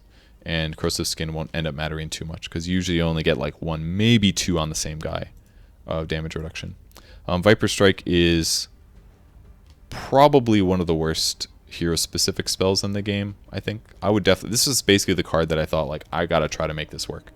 The problem is that Viper Strike is just kind of garbage. At the start of the unit, they take 2 piercing damage until they die. So, hypothetically, yes, Viper Strike can deal 2 piercing damage until the game ends, but it's not useful. It takes fucking forever to kill somebody, because I could play this for 3 mana. Next round, they slap a cloak on their guy, and that's like 2 more rounds until it works. The way that Viper Strike is good is when you're fighting a hero and they're about to survive with 2 health after combat. And when that happens, at the start of the next round, they will die right before the laning stage starts. And that's useful because when you kill a hero during combat, they're not going to be on the board next round, but the round after that they'll be back. So if you delay their death until the start of the next round, that means that they won't be able to play cards of that color or have the hero attack for 2 rounds instead of 1. That is where Viper Strike is good. In almost all other situations, Viper Strike is a shit spell, and it ends up collecting in your hand, and you're like, I've got 2 Viper Strikes in my hand. Well, might as well play 2 on this guy, which is 2 cards to do 1 action, which is almost always bad. But that's just not worth it, almost always. So Viper Strike is kind of garbage. I would sometimes draft Viper in Phantom drafts, but I would always pick, if I had the option, I'd always pick, other than the rare ones, obviously, because Chen, Drow Ranger, Omni are way better. But I would probably grab Tree, Magnus, Enchantress. Abaddon's not a rare, or not a common, but I would probably grab Abaddon as well. I pretty much always grab Darkseer over Viper. I think Iron Shell is infinitely more useful than Viper Strike, because this is only going to give you 1 hero kill, you know? I mean, you could also argue that Viper Strike is pretty similar to what Debbie does with No Accidents. 3 damage. Viper Strike is 2, but again, the problem is that you're putting on a guy that knows that he's going to take 2 damage next round. He's not going to die right then when you place it down, which is mostly negative, but situationally really beneficial, but very situationally. So Viper Strike just kind of sucks. I really tried to make some Viper work. I thought, like, I'll do minus armor decks that when they come back the next round, they're going to take 4 damage instead of 2. But setting all that up is still spending a lot of effort to kill, like, 1 guy. So I think Viper's kind of crap. So if I had to go through and make a list of which hero is the best draft, let's make this extremely professional.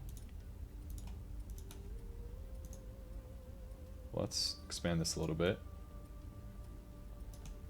And then I just have to go over here and put them all in. Axe, Beastmaster, Bristle, back.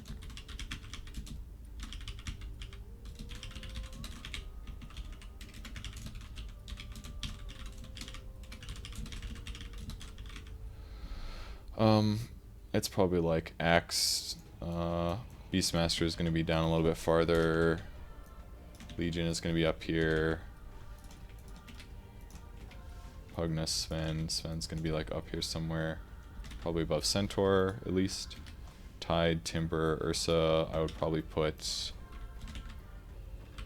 Ursa's kind of situational. Sometimes he's better than Centaur. I just like Centaur a lot because you're going to run into people with red heroes and then you can use double edge. Keef, Beastmaster. Oh, Keef is probably like... He's about equal with Ursa, I would say. Beastmaster is situational, obviously. I mean, a lot of this, from what's going on up here, it's almost all like who has the most damage, the most health kind of stuff. Situationally, Beastmaster for board clearing or like getting through kills is really good. I'd probably say Beastmaster is better than Keef. I'd rather run a Beastmaster than a Keef because in late game it'll help me win the game, but Keef is way better if I want somebody to open. Not way better, but better if I want somebody to open the first wave, because then you're dealing 6-1 and you can't see it, but 6-1 and 11 versus a 5 and 12. The Loyal Beast spawn is just so mediocre is the problem. It only does 3 damage, won't one-shot a creep. It's very often not against a hero, even if it is. It dies right away, for example. I would put Maisie under Pugna, probably. Maisie's better at fighting than Pugna, but Pugna's skill is better in most cases. But not always. I'd probably put Timber up farther. I'd put Timber above Pugna. And maybe put Maisie above Pugna. I don't know. Tide's probably down here somewhere. These ones are kind of interchangeable, I think. And even Timber is kind of situational. I'd also probably put Tide above Pugna, I think. I don't know. These 4 are like very situational. These 3 are situational. But it's probably something like this. I'd maybe put Legion above Bristle. Just because Duel is so good. But Axe is undoubtedly the best. Takes no damage from creeps. You can kill potentially 3 heroes with Berserker's Call. Legion Duel is basically a kill card. It's a card that isn't supposed to be in red, arguably, both of them. And then Bristleback because you get armor and deal so much damage. Sven because you're ramp up. Maybe Ursa higher. Maybe Ursa should be here or something. But I'd probably do something like this for red. I'm not sure why Pugna's a red hero, to be honest. Blue. Gotta be consistent. Should be all caps. Still a Maiden. Jimoi.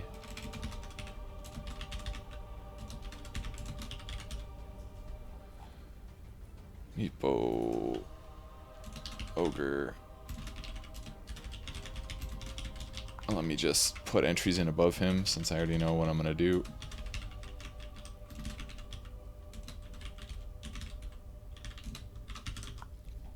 Again, these are kind of situational, but so who's the best one? Probably Luna. And then maybe Zeus. Potentially. Maybe Kana. I'd maybe put Kana above Zeus. Potentially. Probably like... Maybe put Earthshaker higher. Again, it's situational. Like, Zeus is more board clear. Better at late game hero kills. Earthshaker's more AoE clear. Ogre is probably after Sky, I think. But it's situational. Sometimes Ogre is way better. Pollux is okay. Really, this should be like tiers, kind of. Oh yeah, and CM needs to go away. CM's like way lower. I rarely see somebody running CM. Almost never do I see a CM. Put Veno way higher. Probably like here. Again, situational though. But I'd probably say something like this. Luna, Kana, Zeus. Maybe put Earthshaker higher. I don't know. This is like... I kind of feel like Luna's tier 1 because it's just such a good spell. And it's a decent board hero. Kana because you can swarm a board really well. But maybe... Like these 3 feel the same to me in terms of value. They're like tier 2 to me, I guess. Or tier 1 maybe. Maybe all 4 are. Skywrath Mage, Ogre. Pollux is more situational than Veno maybe, though. It's safer though in draft. In draft it's okay. In constructed, Veno's probably way better than Pollux. And in constructed I maybe put Ogre lower even, actually. I think Ogre's worse in constructed than draft, because draft you have a lot of flexibility. In the same vein you can cast better spells. I'm probably way off though. I think Jimoi's pretty crappy. But he's on average better, more useful than Crystal Maiden. Crystal Maiden's situationally very good. I'd put her maybe like, if she's in the right deck, I'd put her like up here somewhere. But it's hard to get in that position. Meepo is just about garbage tier, and Our Devourer is actually garbage tier.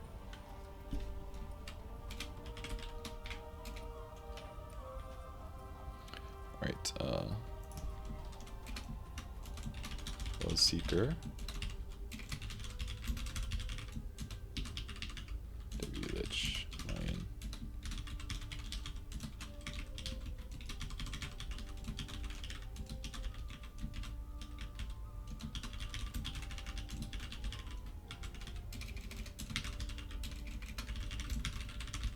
Okay, instantly take Tinker, put him at the top.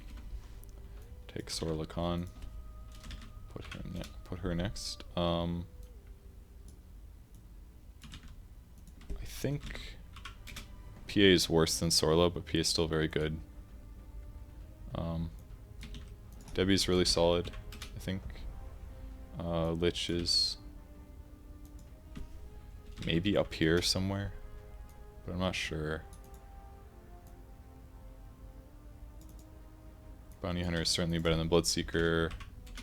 Let's say Necrophos is maybe here-ish. These are maybe interchangeable because this is board clear versus bonus gold.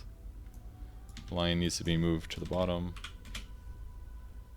Sniper is probably around here somewhere, but again, it's kind of situational. Maybe Lich is too high. Maybe put Lich like here.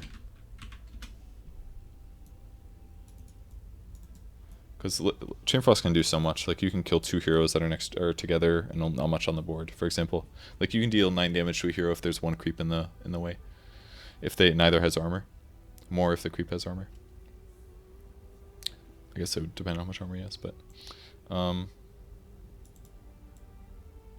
definitely put Storm up higher. But again, it's kind of situational. There's a lot of good black heroes actually. Like all of these are good. Storm is situational. But pretty much all of these I'm happy to run. There's a lot of good black heroes. There's maybe, what's safe to say, and even Necro. I basically run all of the, I very rarely will pick a bounty hunter. Maybe because I just don't see them. Or maybe because I don't happen to trend towards picking black whenever I can. But a lot of these heroes are really good. Even Storm is good. Necro, I like running Necro. I run Necro often. Doesn't always go well. And Winter Wyvern should be above Bloodseeker. Bloodseeker is, I guess, bottom 2. But again, situationally, he's kind of good. Lion is easily the worst, though. Black heroes are good. I mean, every hero is pretty good, right? Like, I would say a lot of the blue heroes are super situational. These guys are really situational. These guys are really situational. There's a lot of really situational blue heroes. Whereas across the board, black heroes are just good. On average.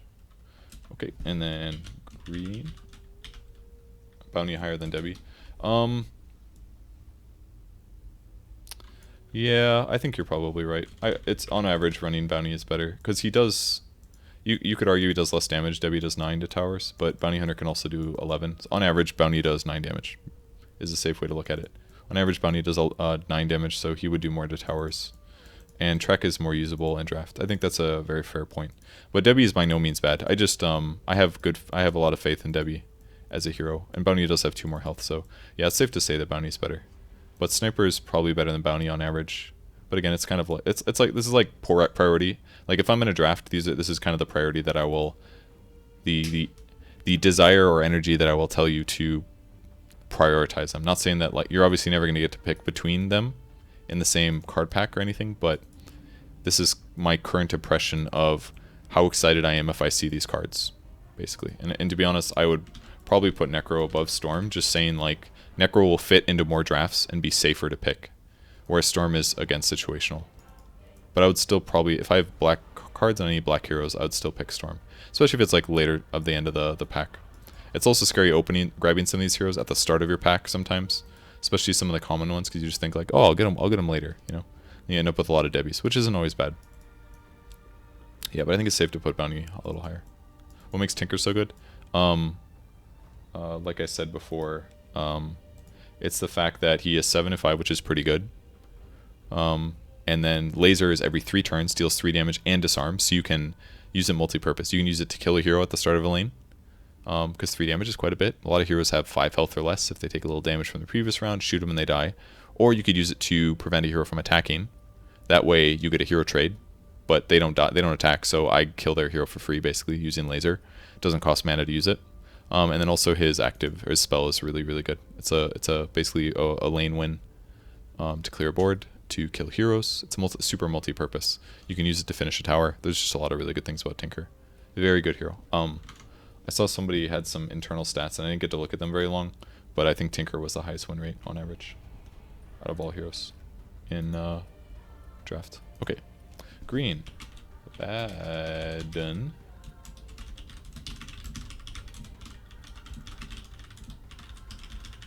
Again, I'm not like I'm not a draft master. I've only been drafting since probably October, and I haven't done a shitload of it. I've done a lot of it, but not a shitload, I think. I haven't been playing Artifact Draft for like, you know, the better part of a year compared to some of these people.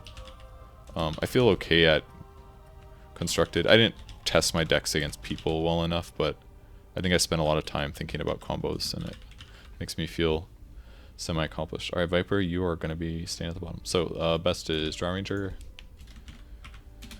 With Chen and Omni Knight, the rare cards.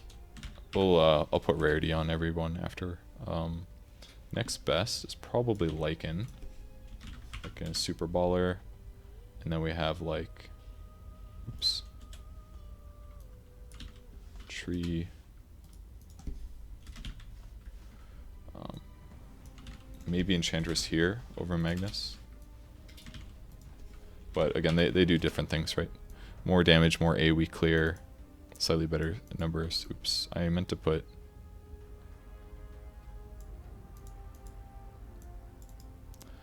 I don't know, it's just different philosophies, but these are, I would say, about the same value.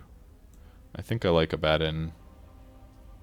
Maybe I like Abaddon more than Enchant, but again, they're kind of... wins the lane more, helps defend your creeps against mass AoE later on, like Thunder Strikes and stuff like that. Whereas Abaddon's better for like beefing up against a super strong hero and eventually winning the fight, staying alive. Aphotic Shield to get some small trade advantage and dispel large nuke stuff. Yeah, Farven is definitely way down there, I think, nowadays. I am not happy about running Farven in almost all cases. Unless I have a lot of like AoE creep buffs, I feel really bad about Farven. I don't feel really bad, but I feel sad about it. But he is like, by all intents, he is a way worse Treant Protector. This is probably my order for green. Something like this. These three are basically indistinguishable, even though Drow is the best of the three. Lycan Tree. This is a pretty big separation. Maybe. Honestly, I kind of feel like Enchant is better than Magnus. I feel like Enchant's better than Magnus for sure. Because even in lane, like, healing your allies is such a big difference. Keeps your creeps alive. Magnus doesn't do that shit. He just, like, stays alive himself and deals some damage. Like, he's okay, but Enchant wins lane advantages, much like Tree. And I would say Tree's better just because his card is better and more useful than Enchantress is usually. Even though he eventually dies himself with no heals. But yeah, that's probably my green. Maybe Darkseer's better than Abaddon. On average, Darkseer's probably better. But Abaddon is also pretty good. Okay.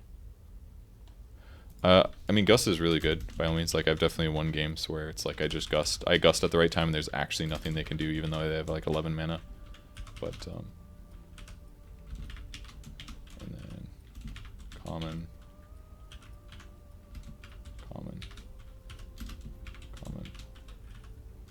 Magnus is, I think, common too. Gotta move my window a little bit. Yeah, common. And then uncommon, common, basic. AK, it's included. Uncommon. So what you'll see, if you do a lot of rankings like this, what you'll see in Artifact is that there are rare heroes are at the top, but part of the reason that they're rare, in my opinion, is because if you do drafts, then these heroes are going to be more limited. That you won't get them as often, so you won't play against them every game. People won't always prioritize them because they just won't have them. So that's part of the benefit of putting like the best heroes by far up here.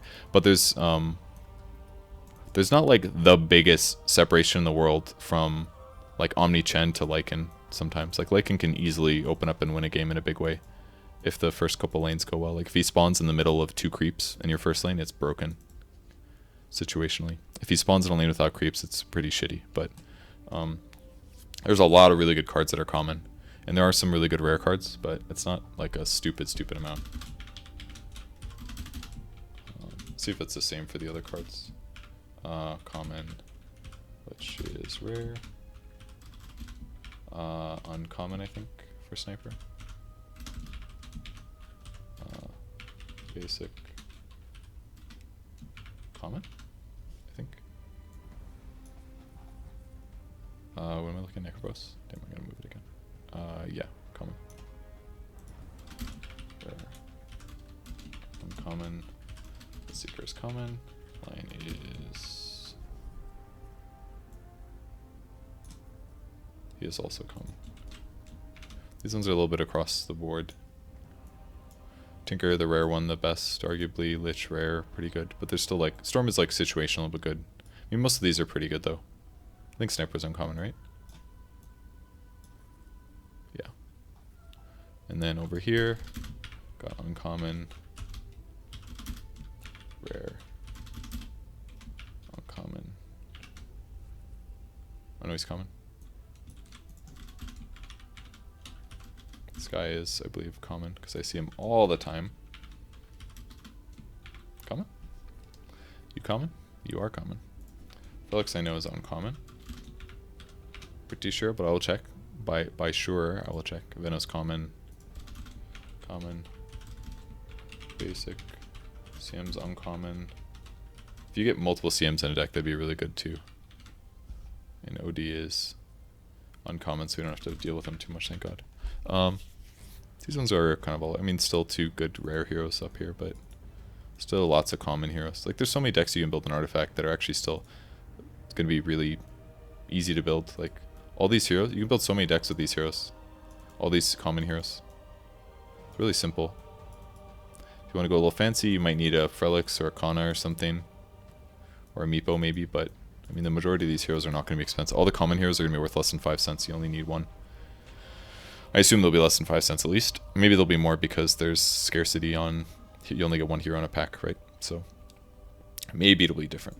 Axe also going to be very expensive. Probably the second most expensive card next to Draw Ranger, perhaps. I think Bristle and Constructed is a little overrated, maybe.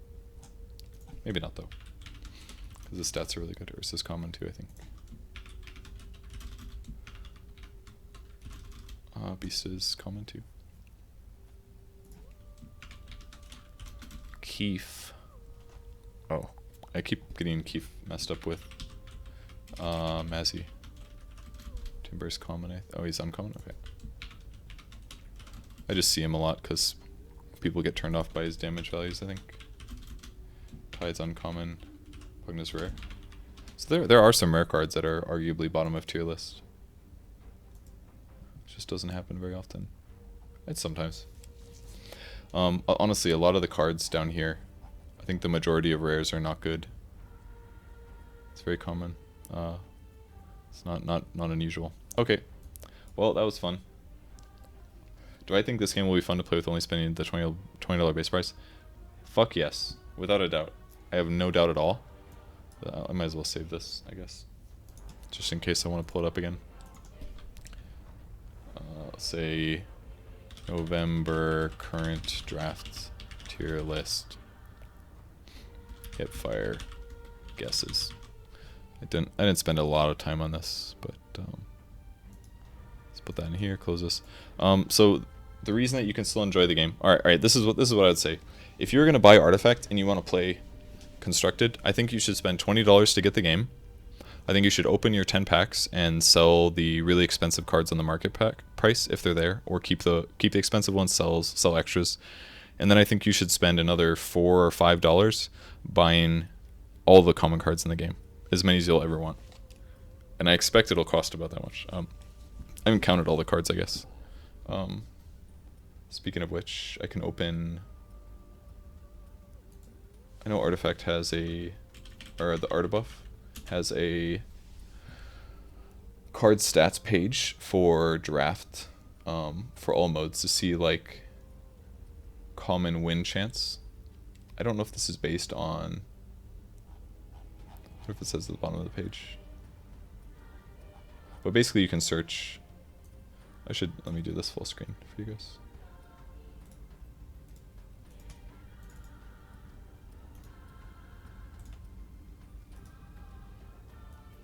Oop, and then we'll just move this down a bit.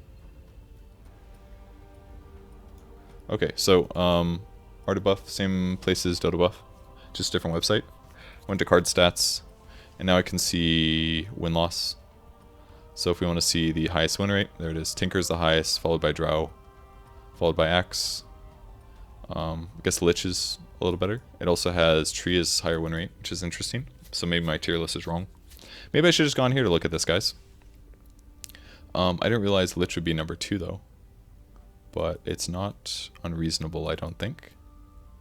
Chain Frost is really good. It's like it's basically Eclipse, just ignores armor. So I guess I should always pick Lich Tinker if I can. Tree is arguably the second best green hero, probably because the creature gives you mana advantage, and 2 armor to creeps nearby is basically like a better version of Enchantress. Enchantress is actually way lower. I didn't realize Chen was so far down. It's a little surprising to me. But apparently Chen not the best. Apparently Tree is better. Just pick Treant and fill your deck with expensive creatures. But Lycan's way up here. Interesting. Luna, by far the best blue hero. It's without a doubt. Legion, I was right about that at least. I guess I could pull my notepad back up. Wait. Oh, that's why. No. It's because I need to turn off this. Okay, there we go. I just don't want to show you guys all my files. And then do this. Okay, so let's write on Axe. Let's write on Legion. It's way off on Beastmaster. I have Beastmaster way down here. But he probably wins games because of his ultimate. Because of his Roar card helps you like close out lanes, push heroes around, prevent people from reacting. Centaur is not even close. Centaur is like way down here. Terrible win rate actually. 3rd lowest. I like playing him, but that doesn't mean that he's good. Okay, so it's way off on, damn it. Way off on Centaur. Centaur is about the same as Keef. Timber, I was about right on the Keef Timber being similar. Ursa's also not very high win rate, 46%. But it's slightly better than Keef. Pugna's about there too. I guess I have Pugna rated too low. Maybe destroying improvements is more valuable. Maisie's higher. Maisie's actually not bad. Equal to Sven. But it's, yeah, Legion, Beastmaster, Bristle. Basically, Beastmaster is supposed to be up here in front of Bristle.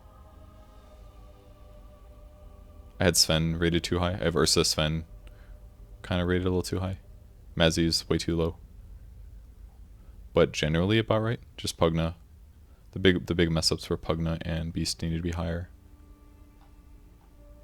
Interesting. Okay. And then for blue, by far, I guess Pollux is number 2, it turns out. Veno as well. It's mostly just because of creeps, I guess. I was kind of right about Zeus. Also, Kana is way lower. Kana is apparently garbage tier. Wait, did I miss her? Where is she? I'm not seeing her. Oh, never mind, she's up here. Kana is number 2 overall. Kana. Luna. Kana. Ogre Magi is higher. That's not bad, 50%. So basically if you're running blue, Ogre is like a steal. He's the hero. But equal to Earthshaker. I guess that makes sense. He's got slightly better stats. You can multicast tons of things that are valuable. That's card draw basically. 25% of a free card. Especially a good card. Because you get to control it. But Luna the best. And then down here, now we've got Pollux, which is about mid-tier. I was way off on Sky. Sky is actually crap compared to Ogre. Maybe not crap, but... So Sky needed to be down. Pollux, Veno, Zeus, apparently. Not very good win rate. Probably hard, because it's hard to fill your deck with lots of blue cards.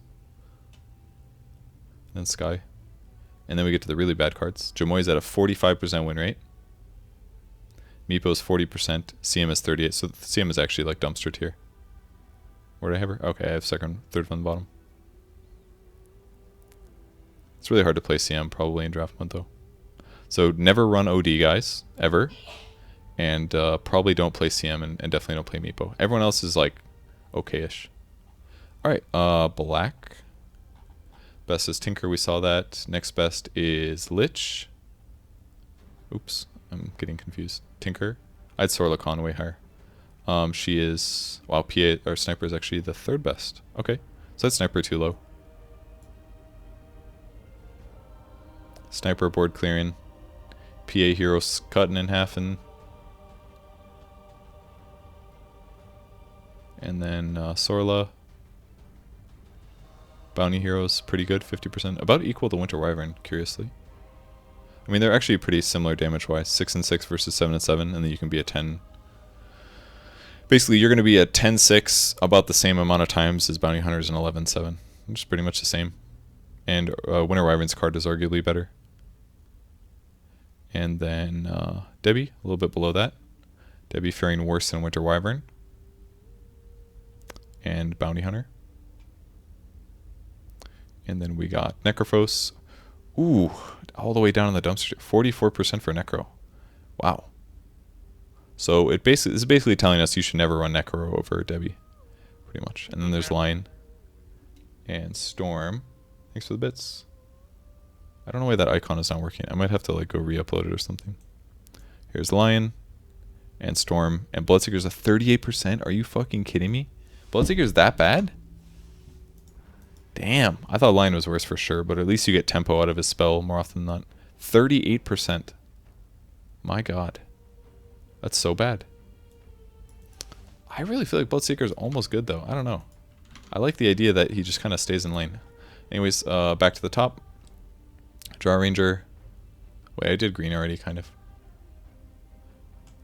Did I miss one? Did blue. Did red. I think I just partially did green when I first started looking. Drow. Tree, Lichen. Then we got an Omni. Omni's actually worse than Lichen Tree. I mean, you kind of need to pair Omni with, like, a lot of creeps. If you pair Omni with, like, blue or another card that has another deck color that has a lot of stuff. Orange filter to draft. I'll do it in a second. Oh, change filter to draft. I'll do it in a second. Oh, you mean all modes? Okay. Changes some heroes.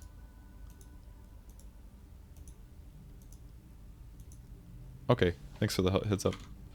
It makes life a little bit better. There's some small alterations.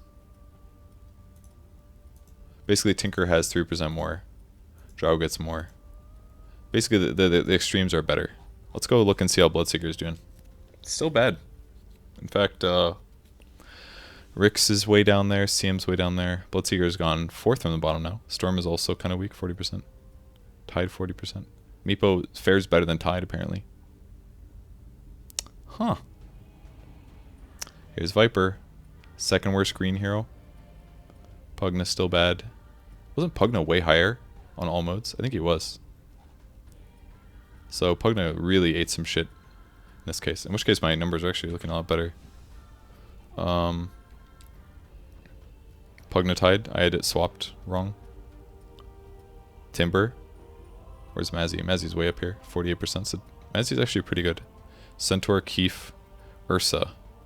46%ers. So Maisie's actually pretty good in draft, it seems like. Like, not bad. Bristol's better. Beastmaster's really good, 52%. Legion X. Okay, so that's about what we expected from red. We'll just go through everything again, right? Luna, 55%. Next closest is Earthshaker. This is what I expected to see, actually, because Echo Slam just seems so good on blue. Because he just wins you these like late game fights, even mid game. It, like, forces your opponent not to swarm the lane that they want to swarm. But Ogre is a close 3rd, followed by Kana, followed by Frelix. The one I was way off on was Skywrath Mage. He's down here. It's not that terrible. And Zeus. Zeus and Sky. Jimoi's 45%, even worse. Meepo is garbage. CM's garbage. OD is garbage. Okay. That is about what we expected. And black one more time. Tinker, Lich, apparently equally amazing. So pick Lich, pick Tinker, guys. Sniper is your 3rd best. Followed by PA. Followed by Sorla. So my Sorla was too high. I needed Sorla like upper mid tier. She's way better. It's like 2% better than Bounty. 1.5%. Winter Wyvern's not terrible. Just because she can remove She's basically like a phase boost kind of. Debbie's not terrible, 48%. Out of the basic cards, I think, is Debbie the highest? Debbie, Keef, Farven's apparently the best, 49.3. I thought Debbie would be the best, but maybe this might just speak to green cards being better in draft. I think that's fair to argue. Necrophos, 48%, 45%. And then the other 3 garbage heroes. Poor Bloodseeker, man. Okay. And then, did I do green all the way? Probably not. Drow, Tree. Man, Drow, Tree is so good. I didn't realize Tree was so good. 55.5. Like in 55. Omni, still pretty good though. Chen, becoming worse. Enchant is definitely still good. What did I have Enchant as over here? 51? She's still good.